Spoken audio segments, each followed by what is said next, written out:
Well, it's kind of like AMD month here on YouTube. I'm sure you guys' inboxes have been absolutely exploding with all the AMD, Ryzen, and Radeon stuff. Now today we're going to talk about something extremely important as it could possibly get when it comes to AMD Ryzen. And that is the fact that we actually changed out the extension cord.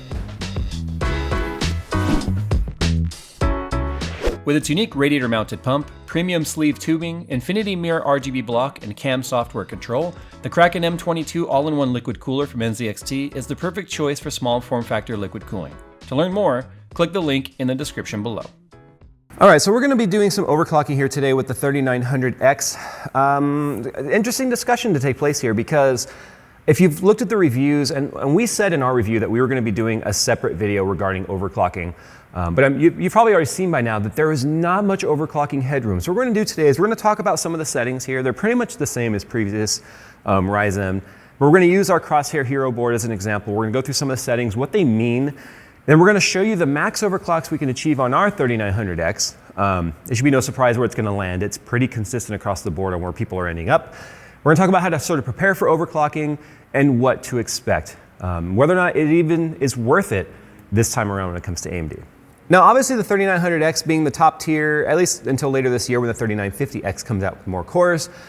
This is a small process, 7 nanometer with 12 cores, 24 threads on the mainstream sized, I guess package we'll call it, because remember there's more than one die in there. So it's a lot of focused heat. So we've ditched the Prism cooler and obviously went with a Corsair H100i AIO cooler. But what you're gonna see is that things still get pretty warm. So you obviously wanna make sure that you're gonna be having cooling taken into consideration with your overclocking. Because we're not in a chassis here, airflow over the VRMs is also very important. So I just set a 120 millimeter fan here to blow directly on the power delivery.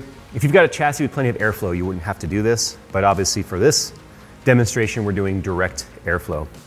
The graphics card doesn't really matter, that's completely independent. We just have a 2060 sitting on there. We're not really gonna be doing any gaming today, just a little bit. But we're looking at basically just max performance we can get out of CPU instructions. And then we have a 1200 watt power supply here. This is overkill for this. What you wanna make sure you have a good quality power supply, that you have nice beefy 12 volt rails in there, and that you have more obviously output than you need. So I would still recommend something like a 700 or maybe an 800 watt power supply for this, because then you can stay in that nice efficiency curve. The other thing you obviously need is a motherboard with an overclocking chipset. Usually the 70 SKU is going to have all the bells and whistles and stuff that you want, with beefy VRMs, beefy chipset coolers, all that sort of stuff, so that you don't run out of power delivery. Because that, more often than not, when it comes to overclocking Ryzen, ends up to being a point of failure, because people are trying to overclock these high core count mainstream CPUs from AMD with motherboards that are not exactly robust enough to handle that.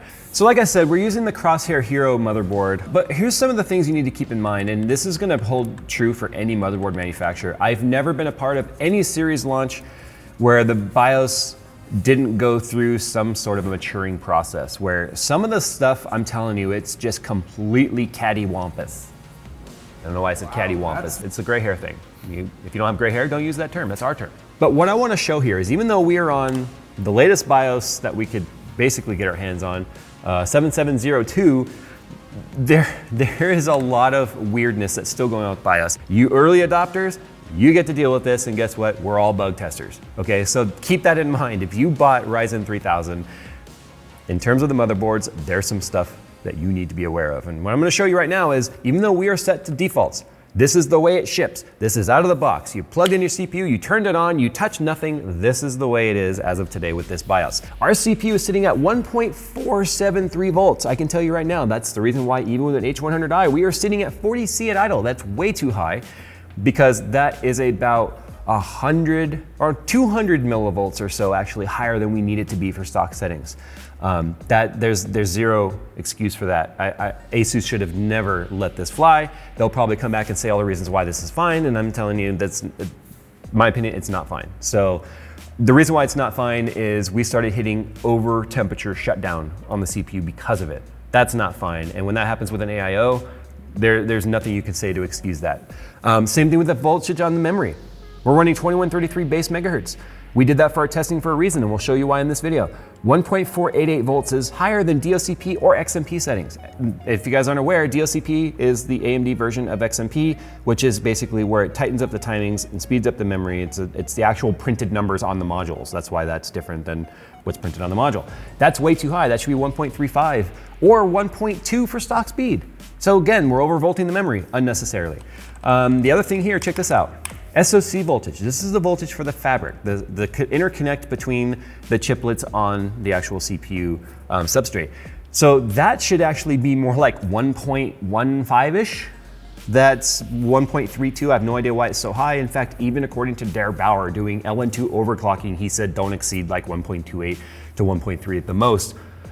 We're at 1.32 out of the box. So that's a little concerning. So I'm gonna manually set the CPU right now to let's go 1.3, okay?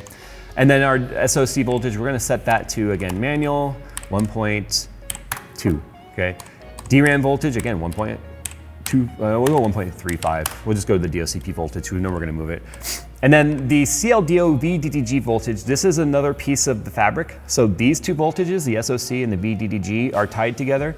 The SoC is the input voltage for the VDDG. That needs to be at least 100 millivolts below this.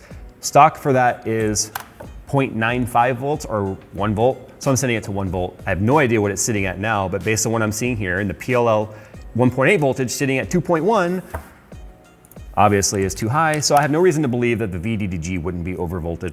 But hey, they got the South Bridge right. So at least they're 1 for like 12. So anyway, now that we've gone in and unborked our voltage settings that the CPU or the motherboard did on its own, now we're ready to actually overclock. In fact, now we're ready to actually just show you the benchmarks, and we'll talk about the overclocks and whether or not they're even worth it. So why don't we just go ahead and show you those charts, I guess. That's why you're here, I hope. If you're just here to look at my pretty face, well, you know, there's Instagram, there's Twitter. Facebook's kind of dead. I haven't uploaded there in like 3 years.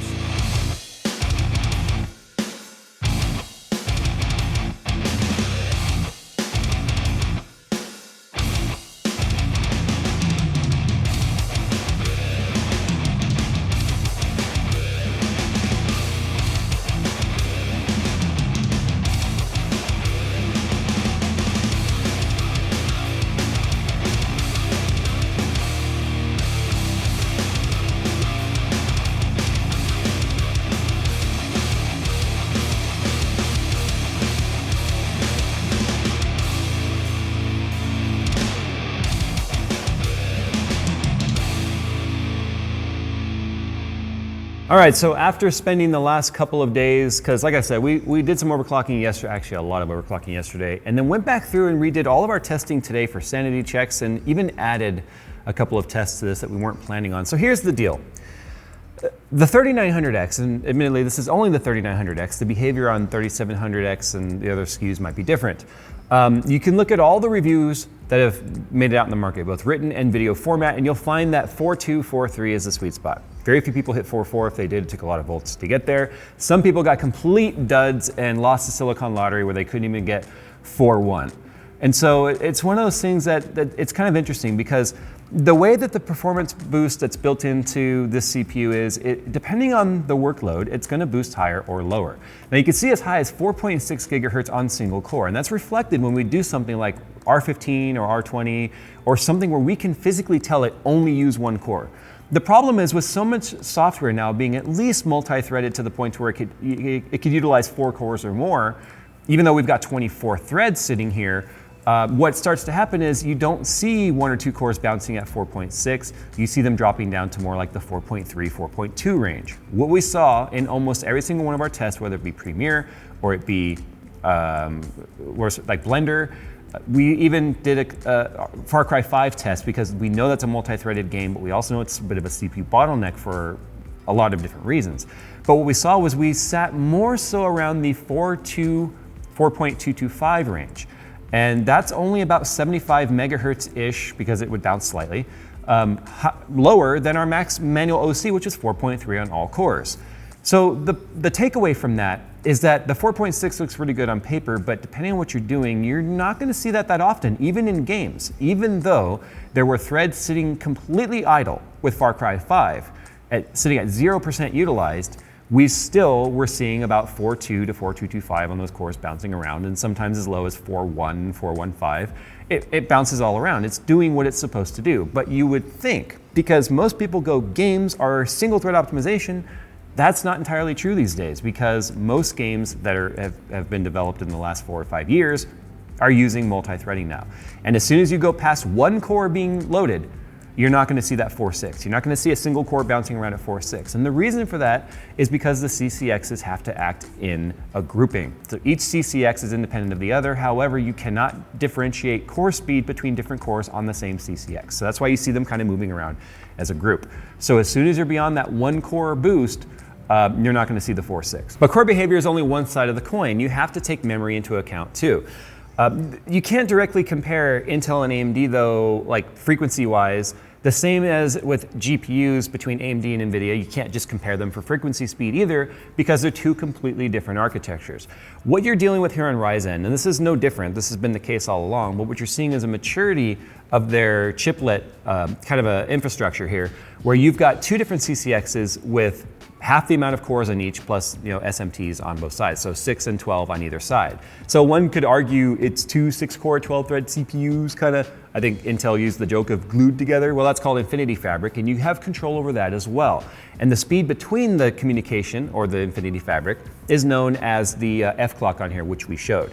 So some of our testing methodology included not only overclocking the memory and then tightening up the timings and playing around with that, or just letting DOCP do it, and then we overclocked the memory as well as the fabric.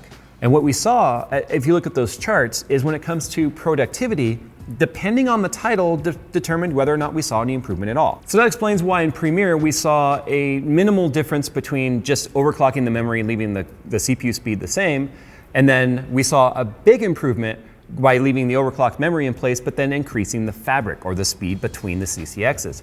And then we saw, again, by overclocking to 4.3, a very minimal, 2-second difference, because again, it's only about a 75 megahertz overclock versus where it was boosting to on its own. But when it comes to games, on the other hand, Far Cry 5, we chose this title specifically. Now, we're very aware this is only one title. We want to do a whole nother piece of content where we go through and test all of our games with our overclocks and all that sort of stuff to see if we see the type of improvements we saw in Far Cry 5 across the board. But we chose Far Cry 5 because we know for a fact it's very CPU bound. We know that the CPU is definitely holding back GPUs, even as far down as like the 2060. And so that's indicative of the fact that it's only about between 65 and 50% utilized on our 2080 Ti that's overclocked. So for the testing, we did 1080p, normal settings, because we're trying to get the FPS high to put more of a strain on the CPU. Now, if we had gone 1440 and up the eye candy, we would have taken a lot of that load off the CPU, and it wouldn't have been indicative of whether or not the overclocking improved the gaming performance, because we had to induce a bottleneck. That was the point. And so we saw a pretty linear improvement, where when we upped the memory, we saw a significant improvement to not only min and max, but average. And then when we went with the F-clock improvement, we saw, again, a fairly large jump. And then what shocked me, to be honest, is because we were monitoring the core clocks, and you can see it on this overlay, that it was still boosting to about 4.225, again with some cores sitting at 0% not being utilized at all. That just means the game physically wasn't asking for any more than that. So I'm gonna go ahead and pause the video here for a second and just kind of chime in on something I failed to mention here in my talking head portion. You might be wondering why we only went to 3600 on the memory and we didn't push it farther than the DOCP settings. Well, that's because AMD is very adamant about letting us know that if you go above 3600 and 1800 megahertz on the F-clock, and 3600 megahertz on the memory, you drop out of 1-to-1 and you go 2-to-1 when it comes to the memory controller. And that you'd have to go in there and fine tune the actual U-clock to be able to go in there and start getting that speed back. So one of the things that we were experiencing when we went above 3600 was massive frames per second stuttering in Far Cry 5. We would see some nominal improvements in some of the synthetics and stuff. In fact, the FPS was not reflected as being poor. We lost a little bit once we went above 3600 on the average FPS, but the stuttering, the best way to describe it is it looked like SLI micro stutter, but that's just because of the fact that we dropped out of 1-to-1 and went 2-to-1 when it comes to the memory controller. And at this current state, at least I'm filming this video, we had no control over the U-clock for trying to bump up the memory controller speed again. So just wanted to put that out there. Seeing an overclock should have helped on that single core, but it helped more than I thought, because even though we jumped from 4.225 to 4.3, we saw again a significant improvement to min, max, and average. Now, some might be going, well, but Jay, you could have potentially hurt the results, because if you just left it alone, it would have boosted to 4.6. But no, like I said earlier, that's not the case. That's why some of the ideology out there of, single core, single core, single core is, there's not a lot these days that truly is using only single core. And if you are doing something that's using only single core, why would you buy such a heavily multi-threaded CPU in the first place? So it's one of those things where when it comes to overclocking, yeah, there's improvements to be had. And what seemed fairly marginal is an improvement nonetheless by just changing a couple of settings on the screen. And as long as you had adequate cooling, keeping it cool is another whole discussion. We saw 83C on water once we overclocked at only 1.375 volts. It can get away with 1.35. I just did 1.375 because that's still lower than a lot of the reviewers were saying they had to use in terms of voltage, so I'm curious as what the temperatures were. An air cooler would have a hard time keeping the CPU tame. Again, that's because you have two 7 nanometer chiplets on there, plus a 14 nanometer IO chiplet, also handling the memory controllers. You have a lot of focused heat. Remember, we are talking 1920x number of CPU cores in half the size versus Threadripper just a couple years ago. So they have not only shrunk the process, they've shrunk the package as well, which is why you're seeing a lot of heat with this CPU. To be honest, it has me a little bit concerned about the 3950X coming out later this year, because it's 4 more cores and 8 more threads than the 3900X. But all in all, there was a lot of discussion about AMD just sucking when it comes to overclocking, and I mean, that's kind of true. We're not seeing like these massive overclocking headroom like you're used to seeing on Intel. But as much as I know this sounds like a shill discussion for AMD, it's not. It's a discussion worth having where Intel has had time to sort of refine its process. This is an entirely new architecture for AMD. Of course, it's built upon its Zen architecture, as we know. But if you think about it, Intel dropped the North Bridge with Ivy Bridge. Sandy Bridge had a North Bridge, but Ivy Bridge was where they moved it onto the CPU. And if you remember correctly, we were still sitting around the 4.1, 4.2. You could probably manual overclock to like the 4.3, 4.4 range. The 4770K came out where they shrunk it even more. And then it's one of those things where it got incredibly hot. Sure, they removed the soldered TIM, but we still were seeing a massive amount of heat if you tried to overclock past like 4.5. Then when Skylake came out is where we saw kind of the maturity of the manufacturing process, and we've been based off Skylake ever since. But it's been about 4 years that process has now been refined, and if you think about it, the 9th gen is the first time we actually saw 5 gigahertz being readily achievable across the board. It took a while to get there. It's gonna take a while for AMD's process to mature as well, to where we could potentially see higher overclocks. I don't know if we're gonna ever see 5 gigahertz on Zen 2. I have no idea what the maturity process is gonna be like. But the fact that with even a marginal overclock like we have here, and yes, this is marginal. This was nothing but turning on XMP/DOCP profile, moving our Infinity Fabric from 1400 megahertz to 18, and then doing a manual 4.3 overclock on all cores, got us improvements across the board. Some minor, some major. So that's why we want to do a gaming version of this where we only look at games to see if that holds true across all different titles. So anyway, guys, that's been our overclocking video here with the 3900X. I've seen a lot of discussion taking place, some arrogant, some educated, and it's just, this is our results, and this is the way it kind of came out. So add our results to the giant mix of endless AMD Zen 2 topics, discussions and videos that are out there right now, and formulate your own opinion on what makes sense to you and where the value is. It's one of those things. Do you want more cores, but you sacrifice some of that core clock? And then you could play around with a bunch of different things like VMware, doing virtual machines and maybe play around with some servers and just have a lot of fun? Or do you want to go with less cores that you could find on the Intel side of things, but have a superior core clock, which makes the IPC look better? Because although the IPC is better on AMD, you have more cycles happening on Intel, which makes it seem better in the long run, because that's obviously the way that the scale tips. So sound off in the comments below how you guys feel about where we landed with our overclocks. It seems like we're right in line with what the other reviewers are seeing. We've had a solid, I don't know, probably 15 hours worth of testing now to get to these results on just these few benchmarks, and we stand by these results. So sound off in the comments below, guys. Subscribe if you're new around here. And if you want to see any other Ryzen or Radeon based content, let us know what kind of test you'd like to see, and we'll do our best to incorporate it. See you guys in the next one.